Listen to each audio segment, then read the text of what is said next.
जय हिंद फ्रेंड्स।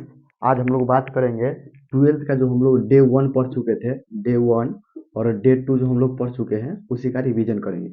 और कल से हमारा जो क्लास होगा वो कंटिन्यू होगा। और हमारा क्लास अब इंग्लिश का और मैथ का, और प्लस में क्या कहते हैं उसको, इंग्लिश मैथ होगा, वह हिंदी हो या फिजिक्स हो या कुछ या कोई भी हो या केमिस्ट्री हो।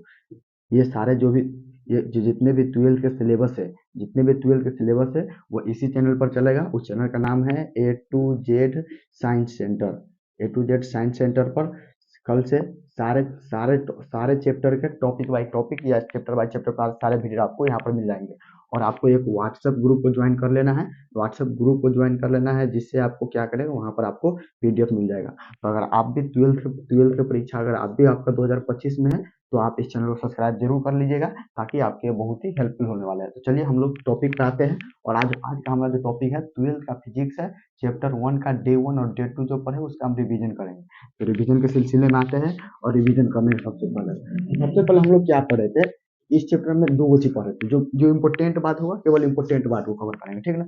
तो सबसे पहले इस चैप्टर में हम लोग पढ़े थे कि चार्ज होता क्या है, ये चार्ज कैसे उत्पन्न होता है, ये चार्ज होता क्या है और चार्ज कैसे उत्पन्न होता है। सबसे मेन खेला इसमें चार्ज है। और इससे पहले भी अब बात करेंगे तो हम दो चीज बताए थे। वो चीज बताए थे इलेक्ट्रोस्टैटिक्स।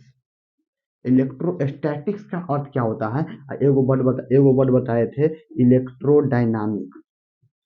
डायनामिक, इसका अर्थ क्या होता है। तो सबसे पहले समझिए, इलेक्ट्रो का अर्थ क्या हुआ, इलेक्ट्रो का अर्थ इलेक्ट्रॉन, और इलेक्ट्रॉन का अर्थ क्या हुआ, चार्ज। इलेक्ट्रॉन का अर्थ चार्ज। अच्छा, स्टैटिक्स का अर्थ क्या हुआ, तो स्टैटिक्स का अर्थ होता है रेस्ट। यानी कि जब चार्ज रेस्ट में रुका हुआ रहेगा, जब चार्ज रेस्ट में रहेगा, रुका हुआ रहेगा, तो उस समय कौन कौन सी घटनाएं घटेगी उसके बारे में जितना भी अध्ययन करेंगे ना, हम इस पोर्शन में पढ़ेंगे इलेक्ट्रोस्टैटिक्स, जो आपको पढ़ना पड़ेगा फर्स्ट चैप्टर, सेकेंड चैप्टर और थर्ड चैप्टर। अच्छा, उसके बाद बात करते हैं इलेक्ट्रोडायनामिक। इलेक्ट्रोडायनामिक अर्थ क्या होता है, इलेक्ट्रो का अर्थ फिर आप कह सकते हैं कि इलेक्ट्रॉन, इलेक्ट्रॉन का अर्थ होता है चार्ज। अच्छा, अब डायनामिक अर्थ होता है मोशन में।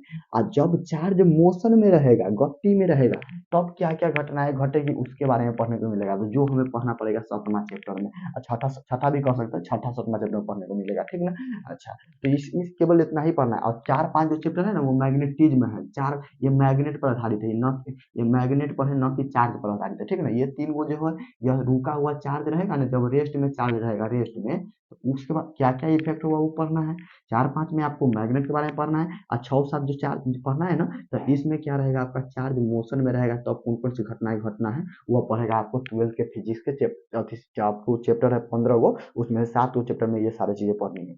अब हम लोग सीधे बात करते हैं। इसमें सबसे ज्यादा उपयोग होने वाला वर्ड है, उसका नाम है चार्ज।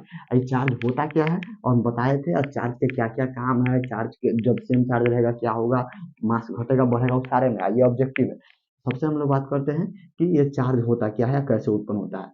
चार्ज जेका हिंदी में बोलते हैं आवेश, ठीक ना, आवेश। अच्छा, तो ये होता उत्पन्न कैसे होता है, जैसे मान लीजिए कोई हम बताए थे, जैसे कि मान लीजिए कोई दो बॉडी है, इसको हम रबिंग करेंगे, तो रबिंग करेंगे तो क्या होता है, या अभी न्यूट्रल रहता है। अब इसमें से प्रोटॉन का कोई ट्रांसफर होता नहीं, इलेक्ट्रॉन का ट्रांसफर होता है। अर्थात इसमें से एक इलेक्ट्रॉन इसमें चला या इसमें से एक इलेक्ट्रॉन चला, तो ये अपने स्थिति को खो देता है और ये दूसरे बॉडी को अपने अट्रैक्ट करने के योग्य या उसे बाहर फेंकने योग्य हो जाता है, तो उसी को बोलते हैं बॉडी चार्ज हो गया।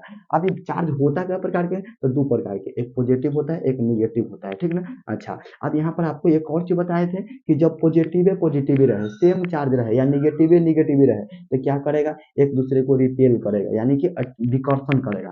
और जब एगो प्लस रहे एगो माइनस रहे, या एगो माइनस एगो प्लस रहे, तब ऐसा रहेगा तो क्या करेगा, एक दूसरे को अट्रैक्ट करेगा, ठीक ना, आकर्षण करेगा। अच्छा, ये सब इंपॉर्टेंट ना था, इंपॉर्टेंट यहाँ पर ऑब्जेक्टिव यह है कि आप देखिए एक चीज और बताए थे कि जब कोई बॉडी पॉजिटिवली चार्ज होगा, पॉजिटिवली चार्ज का अर्थ क्या होता है, उसमें से इलेक्ट्रॉन का भाग जाना। यानी कि मान लीजिए कि कोई बॉडी है, एक मास 10 ग्राम है, हम बताए थे, जैसे मान लीजिए 10 ग्राम का मार्कर है।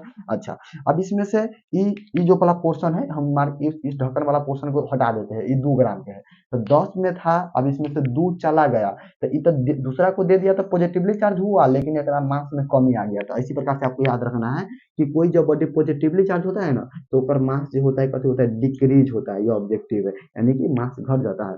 और जब कोई बॉडी निगेटिवली चार्ज होगा तो निगेटिवली चार्ज का अर्थ ई तो पहले बॉडी है आ यहाँ एगो और कुछ अपना ऊपर ग्रहण करेगा, कहला निगेटिवली का अर्थ ग्रहण करना, तो एक तो 10 ग्राम था, फिर कुछ ना कुछ भाड़ा कहीं पर रहा, तो इसलिए निगेटिवली चार्ज होने के कारण क्या हुआ, मास में बढ़ोतरी हो जाता है, जिसे हम लोग अंग्रेजी में बोलते हैं उसका मास क्या होता है, इंक्रीज होता है। यह सवाल पूछा गया क्वेश्चन, ठीक है, इंक्रीज। सवाल कैसे पूछा था, क्वेश्चन बोर्ड का है कि क्वेश्चन है कि ऐसे पूछा था कि व्हेन, अब सवाल बोर्ड घुमा के पूछा था, ना पूछा था कि बॉडी व्हेन बॉडी चार्ज, वो ये ना कहा था कि पॉजिटिवली चार्ज है कि निगेटिवली चार्ज है, सीधे कहता है व्हेन बॉडी चार्ज, जब बॉडी कोई बॉडी चार्ज हो तब क्या होगा। ऑप्शन ए में दिया था उसका मास उसका मास जो होगा ना इंक्रीज होगा, इंक्रीज होगा। अच्छा, दूसरा ऑप्शन में दिया था कि उसका उसका मास जो है ना डिक्रीज होगा। अच्छा, तीसरा ऑप्शन में दिया था मास में बी इंक्रीज और may be decrease, may be increase, may be increase और डिक्रीज, डिक्रीज। अच्छा, चौथा ऑप्शन में दिया था नॉन। तो एक पहले बताइए, हम तो ये जान गए हैं कि मास पॉजिटिवली यानी कि जब कोई बॉडी पॉजिटिवली चार्ज होगा तो मास डिक्रीज होगा, घटेगा। अच्छा, जब निगेटिवली चार्ज होगा तो मास बढ़ेगा। लेकिन ये सीधे कहता है चार बॉडी केवल चार्जेबल है, तो चार्जेबल है तो पॉजिटिवली चार्ज भी हो सकता है या निगेटिवली चार्ज। तो ये तो इंक्रीज होता है कब, जब बॉडी निगेटिवली चार्ज है, लेकिन यहाँ पर निगेटिवली चार्ज नहीं कहा है, केवल बॉडी चार्ज हुआ। मास डिक्रीज कब होता है, जब कोई बॉडी पॉजिटिवली चार्ज होता है, यह भी गलत हो गया। हाँ, ये हो सकता है मास में भी इंक्रीज, मास घट भी सकता है बढ़ भी सकता है। अगर जो कह रहा है कि जो बॉडी चार्ज है वो अगर निगेटिवली चार्ज होगा तो मास बढ़ जाएगा, अगर बॉडी पॉजिटिवली चार्ज होगा तो मास घट जाएगा। तो यही बात, यही इसका आंसर होगा, ठीक ना, कि मास में भी डिक्रीज। ये पूछा गया क्वेश्चन है 2017 में पूछा, कि जब कोई बॉडी चार्ज हो, जब कोई बॉडी चार्जेबल हो तो उसका मास क्या होगा, तो घट भी सकता है और बढ़ भी सकता है। अच्छा, एक और केस में हम आपको बताए थे, केवल डिवीजन क्लास से आपको समझ में आता हो, जैसे कि एक और चीज बताए थे, ये सोप बबल है। सोप बबल का अर्थ क्या होता है, जो साबुन का बुलबुला होता है वो। तो जैसे मान लीजिए ये गोला है साबुन का बुलबुला, ठीक ना। अच्छा, आप कहेगा कि जैसे साबुन का बुलबुला का मान लीजिए यहाँ से ये रेडियस है, ठीक ना। अब इसको चार्ज करते हैं तो चार्ज तो दो प्रकार के, पॉजिटिवली एगो निगेटिवली, अर्थात इसके ऊपर प्लस के परत चढ़ा दीजिए, यानी कि इसको पॉजिटिवली चार्ज कर दीजिए। तो पॉजिटिवली चार्ज करेंगे तो बताइए ना, अब इसका लेयर यहाँ तक, अब इसका लेयर यहाँ तक था। आप जो पॉजिटिवली चार्ज करेंगे तो इसका लेयर में बढ़ोतरी हो गया।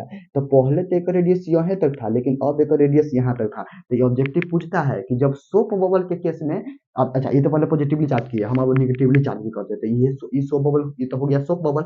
अब इसको हम निगेटिवली चार्ज करते हैं, चलो, यानी कि इसके चारों तरफ हम निगेटिवली परत चढ़ाते हैं। तो निगेटिवली परत चढ़ाते हैं तो इसके परत में क्या होगा, फिर से बढ़ोतरी होगा।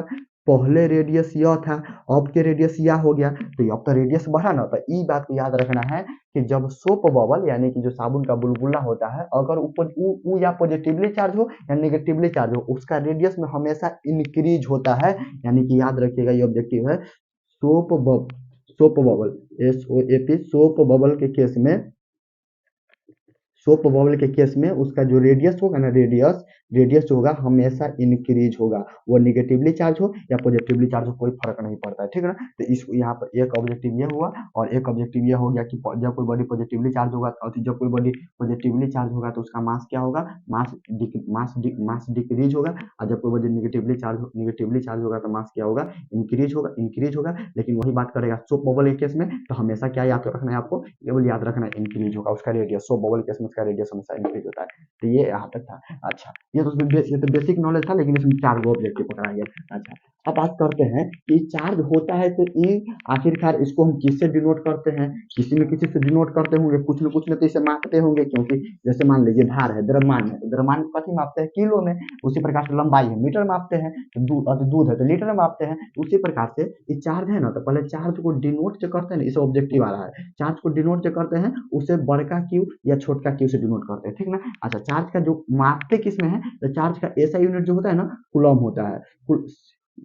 कूलम होता है, ऐसा यूनिट क्या होता है, चार्ज के कूलम। अच्छा, चार्ज के ऐसा यूनिट कूलम हो गया, पहले चार्ज को डिनोट करते हैं बड़का क्यू या छोटका क्यू से। चार्ज का ऐसा यूनिट कूलम होता है, चार्ज का सीजीएस यूनिट, ठीक ना। सीजीएस यूनिट क्या होता है, तो स्टैट कूलम होता है, स्टैट कूलम, इस बात को याद रखिएगा, स्टैट कूलम होता है। अच्छा, जॉन्गे से एक ऑब्जेक्टिव आता है कि एक कूलम बराबर कितना है, केवल आपको याद रखना है कि एक कूलम बराबर कितना है स्टैट कूलम, तो एक कूलम बराबर 3.1 × 10⁻⁹ स्टैट कूलम। तीन गुने 10 के पावर 9 स्टैट कूलम होता है। Statcoulomb, statcoulomb, COULOMB, यानी कि ये आप याद रखना है कि एक कूलम बराबर कितना स्टैट कूलम, तो 3 गुने 10 के पावर 9 स्टैट कूलम। फिर एक जो सब्जेक्टिव पूछता है कि एक स्टैट कूलम्ब बराबर कितना कूलम्ब, तो इस थ्री है तो इसको 1 बटा में कर दीजिए, आइए 10 के पावर 9 है तो 10 के पावर -9 कर दीजिए, इतना कूलम्ब हो जाएगा। तो ये दो आपको ऑब्जेक्टिव है, यहाँ से याद रखिएगा। अच्छा, फिर यहाँ से एक और ऑब्जेक्टिव पूछा जाता है कि चार्ज का सबसे बड़का यूनिट कौन है, तो फराडे। आप पूछता है कि एक फराडे बराबर कितना होता है, तो एक फराडे बराबर होता है 96,500 कूलम्ब, ठीक ना, ये बात को याद रखिएगा। फिर पूछता है कि चार्ज का सबसे बड़का यूनिट फराडे हो गया, लार्जेस्ट यूनिट। चार्ज का सबसे छोटा यूनिट कौन है, तो फ्रैंकलिन। एक फ्रैंकलिन बराबर कितना होता है, तो एक फ्रैंकलिन बराबर होता है 3.3 गुने 10 के पावर -10 कूलम, इतना होता है। इस सारे बात को याद रखिएगा। अब तक हमने क्या कहा, चार्ज को बड़का क्यू या छोटका क्यू द्वारा डिनोट करते हैं। चार्ज का ऐसा यूनिट कूलम होता है, चार्ज का सीजस यूनिट स्टैट कूलम होता है। एक कूलम बराबर 3 गुने 10 के पावर 9 स्टैट कूलम होता है। उसी प्रकार से एक स्टैट कूलम बराबर 1/3 गुने 10 के पावर -9 कूलम होगा। और चार्ज का सबसे बड़का यूनिट फराडे, चार्ज का सबसे छोटका यूनिट फ्रैंकलिन। एक फराडे बराबर 96,500 कूलम, एक फ्रैंकलिन बराबर 3.3 गुने 10 के पावर -10 कूलम होता है, ठीक है ना। तो ये हम शायद यहीं तक हम लोगों ने अध्ययन किया था, यानी ये डे 1 में और डे 2 में, ठीक ना। अब कल से हमारा फिर मैथ वाला क्लास भी चलेगा, इंग्लिश वाला भी चलेगा, इंग्लिश वाला भी चलेगा, उसके बाद फिर क्या कहते हैं, फिजिक्स भी चलेगा और केमिस्ट्री भी चलेगा। और आपको एक व्हाट्सएप ग्रुप ज्वाइन कर लीजिएगा, उसी में आपका सारा का PDF आपको प्रोवाइड मिलेगा। तब तक के लिए जय हिंद, जय भारत।